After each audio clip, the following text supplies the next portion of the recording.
The first time Captain Ryland Matthews saw the alien structure floating in the void, he thought it was a trick of light.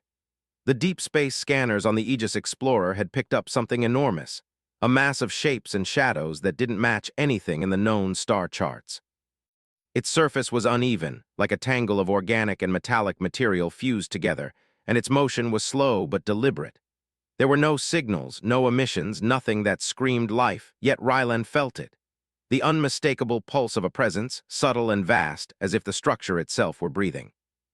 Ryland's team had been sent to chart unknown regions, to make first contact if possible, and to report back any signs of intelligent life. They were explorers, not soldiers, but even a civilian crew in the deep reaches of space had learned caution. Yet the unknown had a magnetic pull. Against the advice of some of his team, Ryland ordered the ship closer. As they approached, the void around the structure seemed to darken. Space itself felt heavier. The team's sensors started picking up intermittent energy spikes, small enough to be ignored at first, but steady and rhythmic, like the heartbeat of the structure. Then came the shadows moving just beneath its surface. Ryland leaned closer to the viewport, squinting. Shapes shifted, growing longer, almost humanoid, but twisted and multiplied. "We're not alone," muttered Lieutenant Kara Voss, the ship's xenobiologist. Her voice was steady, but Ryland could feel the tension in her hands gripping the console. "Whatever this is, it's alive. Keep your suits locked and weapons ready, but no hostile action unless provoked. I want data first."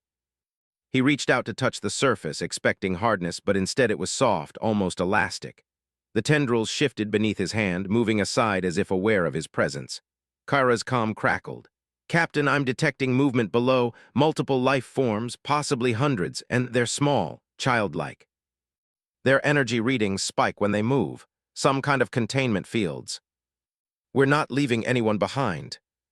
The creatures were insected, their bodies delicate and glimmering with wings folded around them.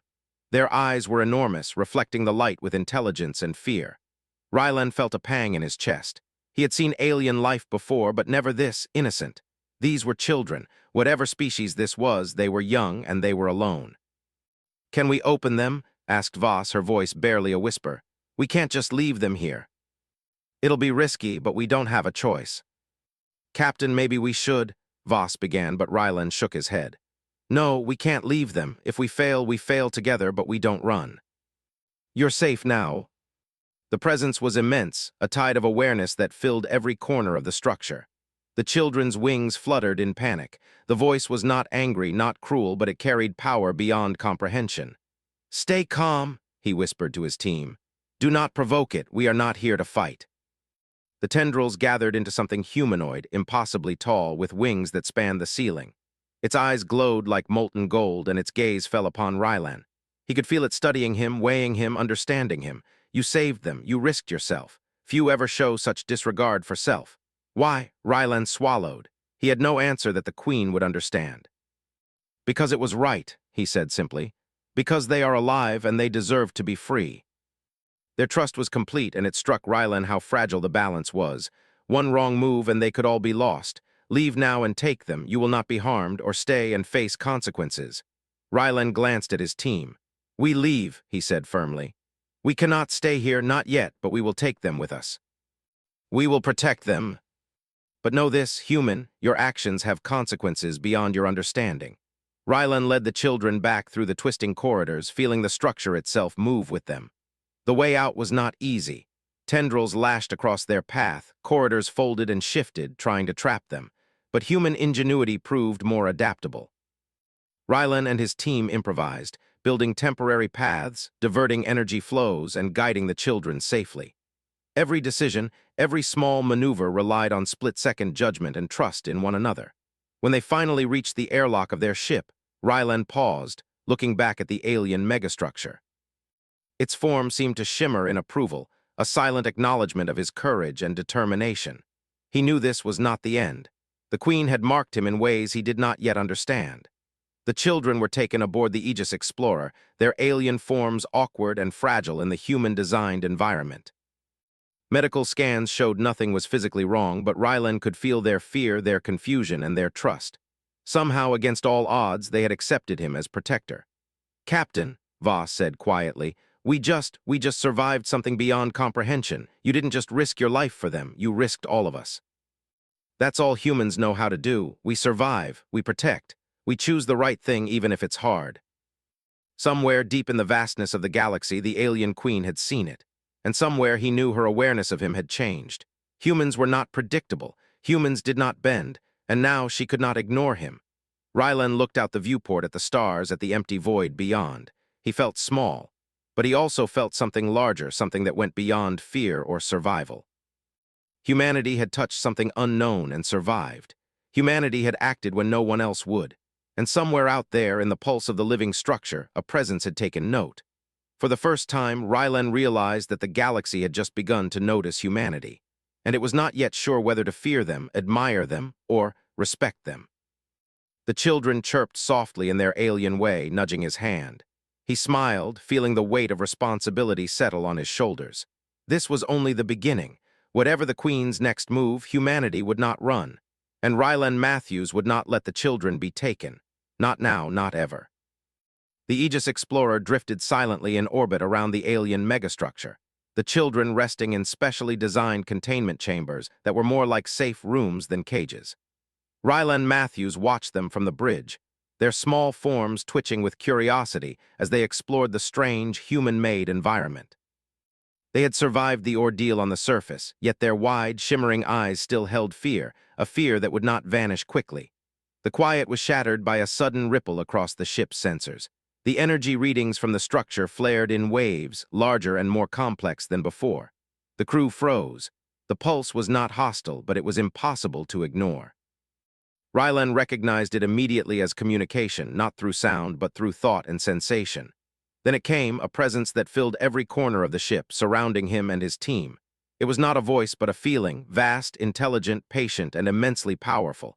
You carry what belongs to me. You have trespassed. You will come before me. Rylan felt his stomach tighten. This was the alien queen, and she did not speak like any being they had ever known. The pulse of her will was undeniable, and it could crush or command without a word. But she did not attack. She demanded presence. "Prepare the shuttle," Rylan said, his voice steady despite the tremor in his chest. "I'll go, alone." "Captain, we can't." "Stay close, little ones. I won't let anyone hurt you." Then she appeared. The alien queen was taller than any human had imagined, her form both regal and terrifying. Her wings stretched wider than the ceiling of the shuttle bay, shifting in iridescent colors. Her eyes glowed like molten gold, but there was no malice in them. She studied him as if peering through every thought, every intention. "You brought them here. The children are safe. Why?" Rylan swallowed, searching for words that would convey the simplest truth. "Because they are alive, because they needed help. I could not leave them behind. We do what we believe is right. That is what it means to be human. And I will continue to protect them, no matter the consequences." Rylan's heart pounded, but he spoke clearly. "I am not here to defy you. I am here to stand for what is right. That is all I can offer." Tendrils of energy reached toward him, not to strike, but to guide. Rylan felt the chamber itself bend, shifting into a new configuration that made the entire area seem endless.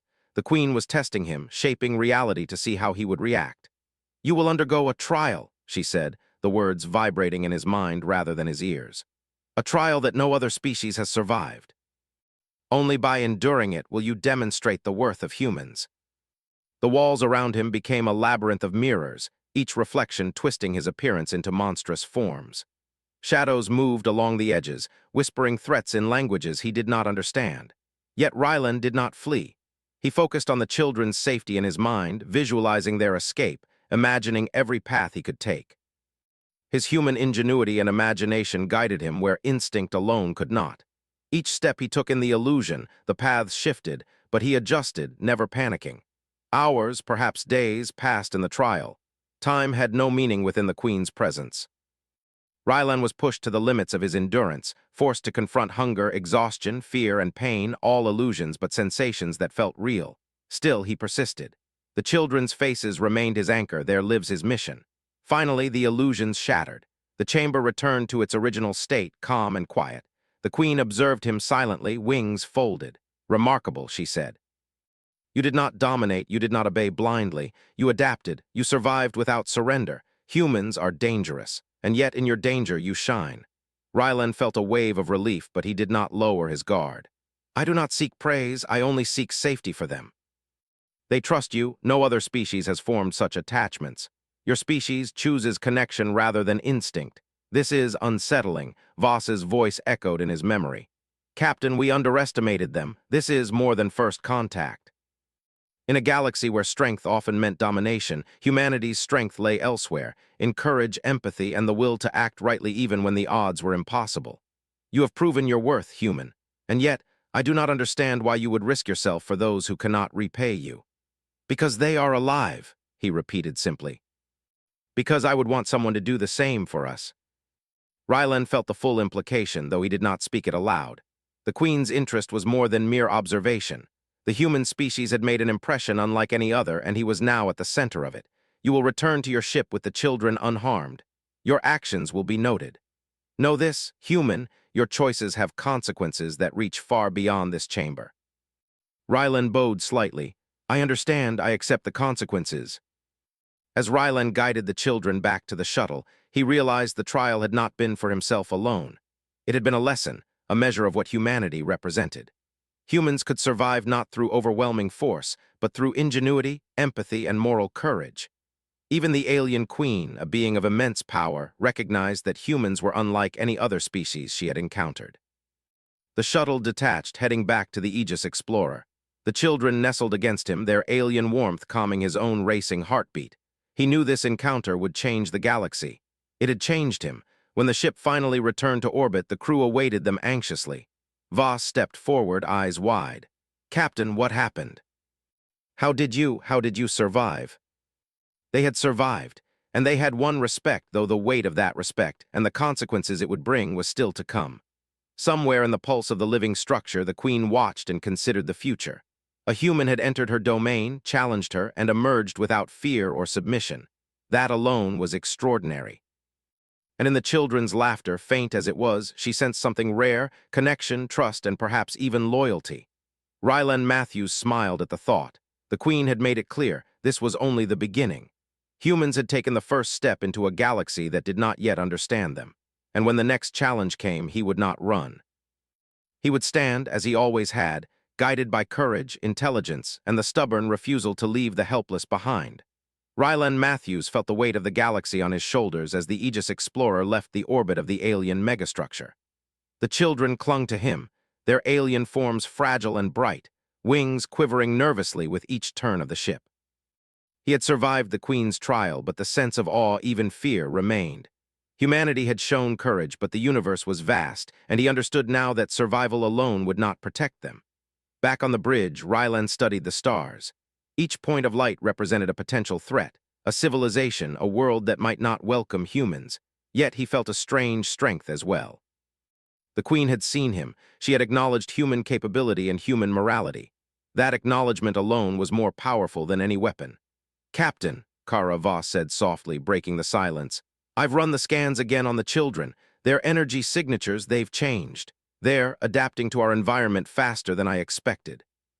It's almost as if they understand that they are safe now, and that we will not harm them. The Queen's presence, once distant, now seemed to track them even across space. You carry mine. You will deliver the children safely or face consequences. The thought came not as a threat, but as a clear expectation. Rylan exhaled. Understood, we won't fail. They were quick learners, mimicking gestures, sounds, and even small human customs. Rylan watched them carefully. Their innocence was striking, yet their intelligence was sharp. He realized that he had underestimated them. These beings, small though they were, carried the potential for greatness, and somehow they had trusted him completely. Then came the first sign that the trial was only the beginning. A signal appeared on the sensors, faint, deliberate, and alien in origin. It was a warning beacon pulsing from a sector several light-years away. Rylan's stomach tightened as he analyzed it. The pattern was unmistakable. The Queen's children were not the only young of their species. Others were in danger, captured by unknown forces. We can't leave them, he said immediately. If we abandon them, we betray everything we've done. We are their protection now.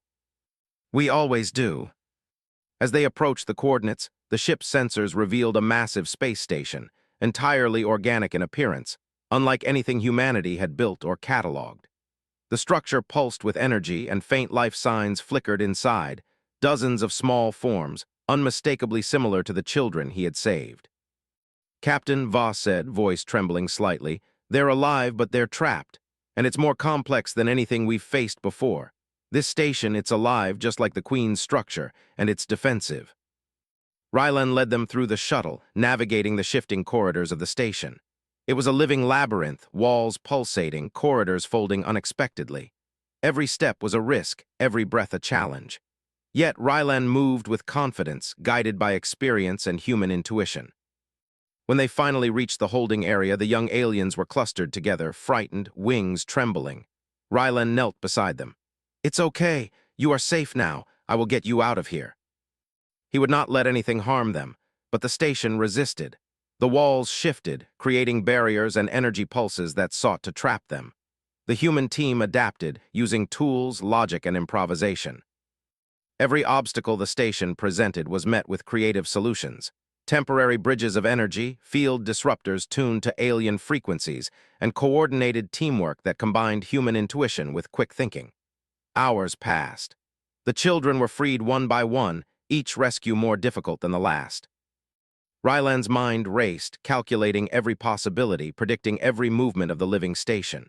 The Queen's presence lingered in the background, silent, watching, evaluating. Finally, the last child was free. Rylan felt a surge of relief, but it was tempered by the awareness of the consequences. The Queen had seen every action, every choice. Her judgment was not complete. As they navigated back to the shuttle, a sudden ripple of energy surged through the station. The walls twisted violently, threatening to collapse corridors and crush the team. Rylan acted instinctively, guiding the children and the crew through a narrow escape path he had improvised moments before. They reached the shuttle bay just as the structure recoiled, pulsating angrily as if it had attempted to punish them. The shuttle detached and accelerated into open space. Rylan collapsed into his seat, exhausted.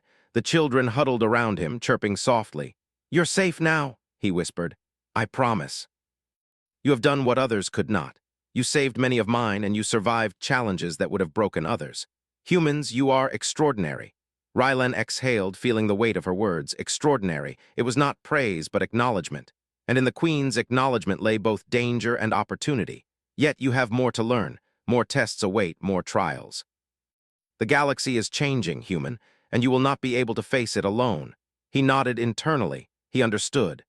Humanity was no longer a distant observer in the universe. They were players, and their actions carried consequences that reached far beyond their understanding.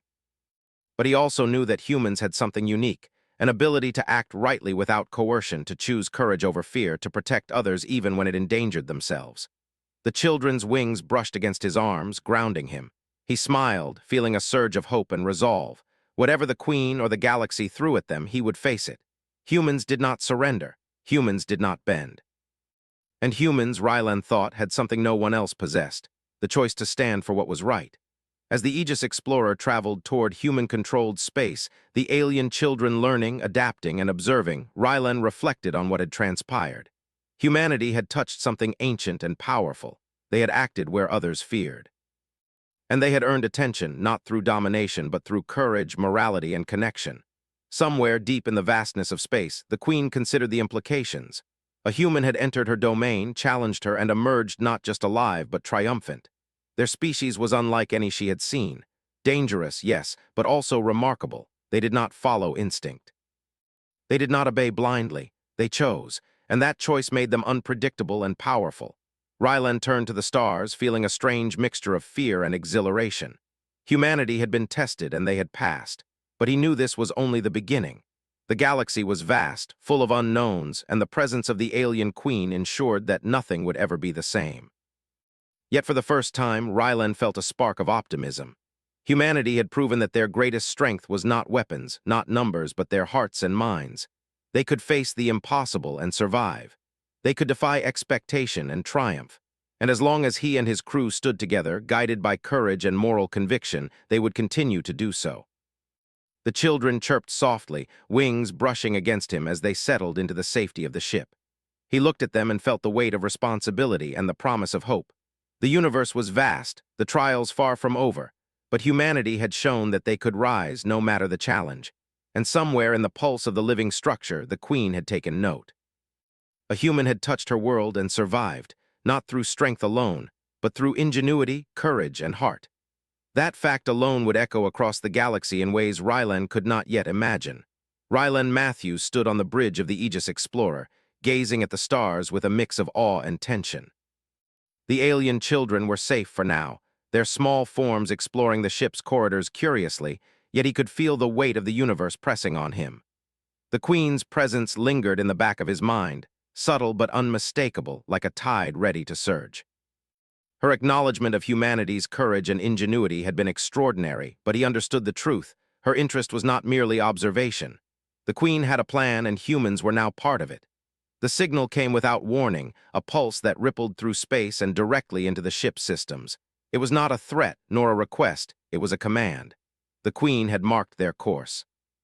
The Aegis Explorer changed trajectory, heading toward a distant sector of the galaxy where the stars were unfamiliar and dense, nebulae obscured navigation. Rylan convened his crew in the main hold, the children quietly sitting nearby, observing without fear. "The Queen has summoned us," he said, his voice firm. "This is not a request. We follow her path because she expects it. We do not know why yet, but we cannot ignore it." Energy readings fluctuated, strange gravitational anomalies nudging the ship in unpredictable directions. Yet Rylan's experience, combined with the human crew's ingenuity, allowed them to navigate the hazards with minimal stress. The alien children watched, their eyes reflecting starlight and curiosity.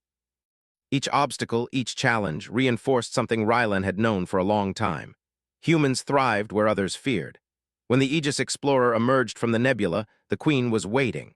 Not on a structure this time, but as a presence surrounding a vast fleet of living ships, each one pulsating with life and coordinated movement as if they were extensions of her consciousness. The sheer scale of her power made the crew falter, but Rylan stood firm. He had faced fear before, and he had learned that hesitation in the face of impossible odds could cost lives. The Queen's voice resonated directly in his mind. "Human, you have proven your species extraordinary. You have acted for others without command. You have faced my trials and saved my young. You have passed what no other species has endured, and yet the galaxy threatens us both." Rylan swallowed. "What do you mean?" he asked, steadying himself. "Other civilizations perceive us as a threat," she replied. "They would destroy my people, my children, to maintain control. You have seen courage in isolation, human. Now you must understand what courage means in the context of the galaxy." Rylan felt the weight of her words. Humanity had been bold and compassionate, but the scale of the galaxy's politics and power was something entirely different. He had saved children, endured trials, and earned respect, but now the stakes were far higher. "I propose a partnership," the Queen continued, "not by conquest, not by command, but through choice. You and your species may stand with us. You may protect them, and in our tradition a bond of mate is offered to unite our fates and seal our alliance." Rylan's heart raced. The concept was alien in every sense. A mate in her tradition was not only symbolic, it carried immense political and social weight across the hive. It was an offer of unity, trust, and mutual responsibility. Humans had never encountered such an arrangement, and yet the meaning was clear. The Queen sought to link his species to hers in a way that could change the course of history. I do not understand fully," Rylan said honestly. "This is not a human custom. I cannot accept blindly, but I can negotiate. I can offer partnership, cooperation, and loyalty without losing our freedom. That is what we value. That is the only way this partnership is meaningful." "Are you willing to carry that burden, human?" Rylan exhaled. "If it protects lives, yes. Humanity has never backed down from a challenge. We choose to act even when it is dangerous." The children chirped softly around him, sensing the subtle shift in the Queen's attention. Rylan knelt, brushing their wings gently. "You are safe," he whispered, "and we will work together to protect you. That is the promise we make." This was not merely a symbolic gesture. His alliance had altered the balance of power, creating a shield of unprecedented reach. Humanity, small and untested in the galaxy, now had a partner unlike any other. Yet the risks were immediate. Sensors detected multiple fleets from other civilizations converging on their location. The Queen's offer would not go unnoticed, and many would see the human as a threat or as a tool to manipulate. Rylan gathered his crew. "We must be ready," he said. This alliance is strong but fragile. We have to show them that humans are not pawns. We are partners, and we will defend these children no matter what. Captain, you understand the scope of this. We are stepping into galactic politics far beyond anything humanity has faced. And we will not fail, not now. Humans had shown that strength was not only physical or technological, but also moral. And now the galaxy would witness it. The first contact with hostile civilizations came sooner than expected. Sensors picked up 3 fleets approaching at high velocity, weapons primed, intent clear. They did not understand the Queen's motives. They saw only a human allied with a powerful alien species. In their calculations, that was unacceptable. Rylan coordinated the ship's defenses alongside the Queen's living fleet. The alien vessels moved in patterns that seemed almost organic, shielding the human ship while giving him command of tactical choices. Rylan's mind raced, applying human strategy in ways the Queen's species had never considered. Where instinct ruled in the hive, logic and improvisation guided the human. The battle was swift and precise. Enemy ships underestimated the adaptability of human thinking combined with the alien fleet's overwhelming power. Rylan guided the children to safe zones within the Queen's formations, while humans and aliens moved in coordinated strikes. Humanity's ingenuity, quick thinking, and moral resolve turned what could have been disaster into triumph.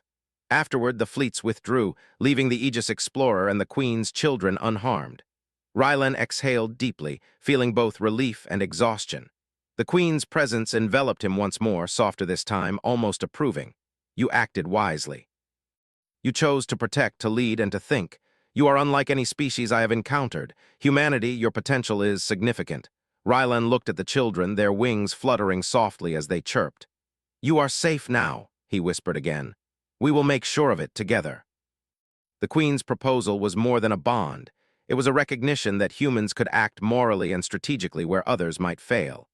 It was a trust that came with enormous responsibility, and it was a challenge humanity had chosen to meet.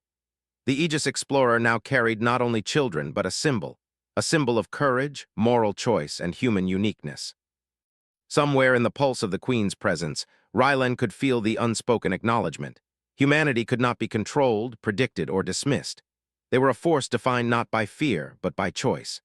And as the ship moved through the stars, heading toward human space and the unknown challenges ahead, Rylan understood something profound. The Queen had made him a partner, but in doing so, she had also tested humanity. And humanity had passed. The galaxy had noticed. The alliance was set. The children were safe. And Rylan Matthews, a human who had acted when others might have fled, now stood as a bridge between species, a living proof that morality, courage, and choice could reshape the balance of power. He looked at the stars, letting their light wash over him.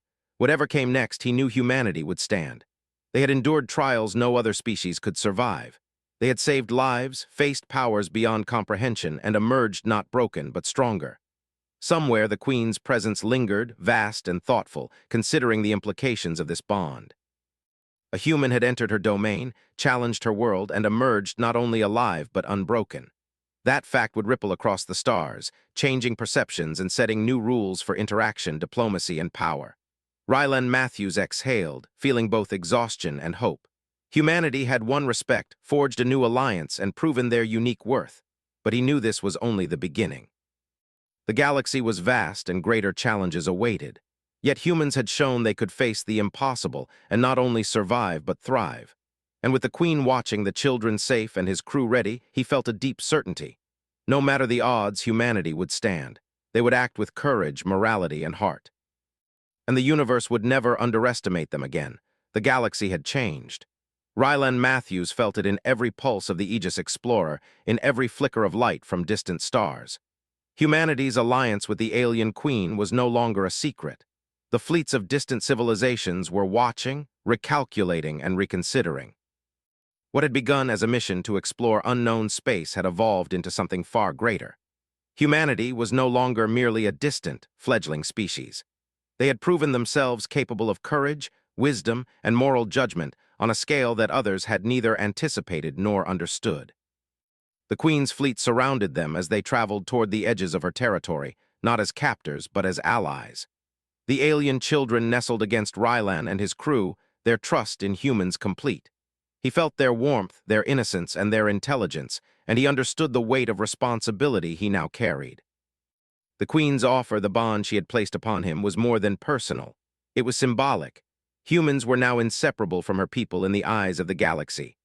"Captain," Kara Voss said, her voice a mixture of awe and concern, "we're receiving messages from multiple civilizations. Some are hostile, others are curious.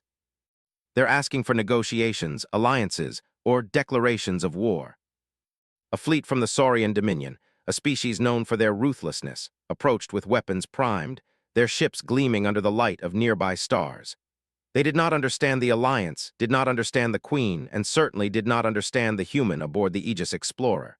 To them, Rylan and his crew were intruders allied with a species they could not dominate. The Dominion's flagship hailed them. "Human," the voice echoed through the translator, harsh and mechanical, "you ally with the untamable. Stand down, or we will destroy all within this system. If you seek destruction, it will be met with consequence. But understand this, humanity does not back down from what is right." The humans' courage, combined with their ingenuity and the presence of the Queen's living ships, made them unpredictable, dangerous in ways that could not be calculated. Rylan activated the ship systems, coordinating with the Queen's fleet. Their movements were fluid, synchronized, yet guided by human strategy, a combination of logic and improvisation. The Dominion attacked, but each strike was countered, redirected, or avoided. Rylan's tactical mind guided the battle, anticipating moves, improvising solutions, and using the environment to their advantage. The alien children watched from the safety of their compartments, their small forms quiet but attentive.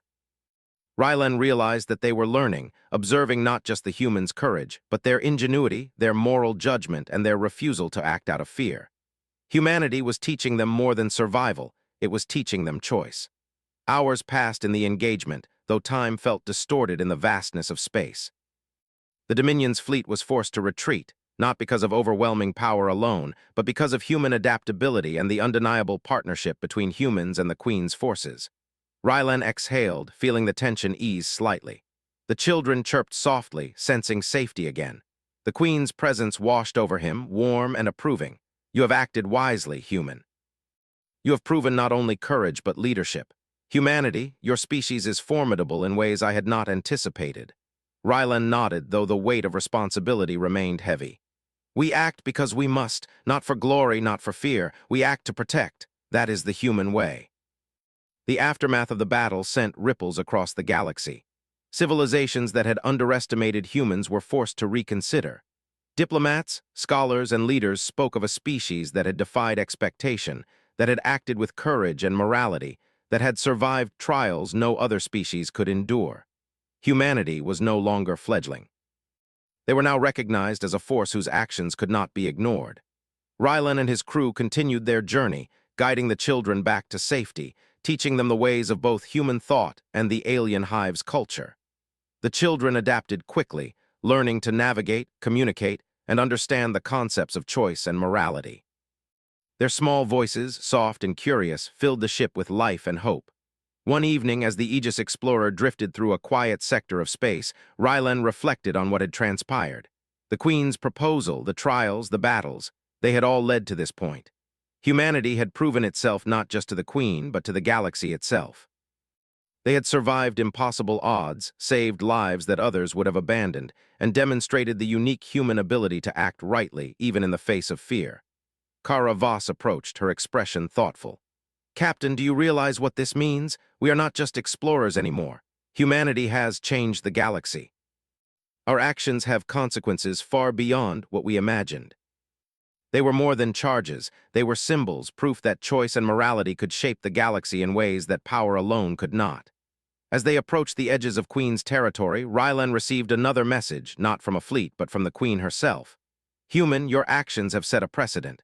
Other species will test you. They will fear you. They will attempt to manipulate or destroy. Yet you have shown that humans act for more than survival or power. You act for what is right. That is your strength. Guard it well." Rylan's hand brushed over the console. "We will, I swear it. And through that choice, you have changed the course of history." The Aegis Explorer continued its journey, carrying the children safely home. The alliance with the Queen's species solidified. Humanity had earned its place among the stars, not through domination, but through courage, empathy, and moral choice. The galaxy would not soon forget what they had done. Rylan Matthews stood on the bridge, watching the stars drift past. He felt a sense of quiet pride, tempered with awareness. Humanity had faced impossible trials and emerged stronger. They had earned respect, forged alliances, and saved lives that might otherwise have been lost. And yet, he knew the galaxy held more challenges, more unknowns, and more trials. But he also knew that humanity was ready. The children gathered near him, chirping softly. Their trust was complete, their bond with humans unshakable. Rylan knelt, brushing their small wings gently. "We are safe now," he said, "and we will always protect you." Scientists, politicians, and citizens marveled at the tales. Humans had entered an alien hive, saved its children, endured trials no other species could survive, and emerged with the respect of an immensely powerful queen. Humanity had proven that courage, morality, and ingenuity were forces stronger than fear, stronger than intimidation, and stronger than mere power. The queen's children, now learning both human and hive culture, became symbols of what cooperation and trust could achieve. Humanity had touched the galaxy, not as conquerors, but as allies, protectors, and moral agents. The story of Rylan Matthews and his crew became legend, not for violence, not for conquest, but for heroism, choice, and the refusal to abandon the helpless. Rylan looked out at the stars, a sense of calm settling over him. The galaxy was vast, the future uncertain, but humanity had proven itself. They would face what came next with courage, wisdom, and heart. And in that truth lay an undeniable strength. Humans did not conquer through fear, but through choice, and that made them unstoppable. The children chirped softly, their wings brushing against him, a living reminder that hope, morality, and courage could endure across species, across worlds, and across the vastness of space. Rylan Matthews smiled. Humanity had risked everything, endured trials unimaginable, and emerged stronger than ever. And now the universe knew the truth. Humans were a species to be reckoned with, not because of weapons or numbers, but because of their courage, their morality, and their heart. And somewhere across the stars, the Queen watched, thinking of the choices humans had made, the bond that had been formed, and the future that would now unfold. Humanity had changed the galaxy. And the galaxy would never forget.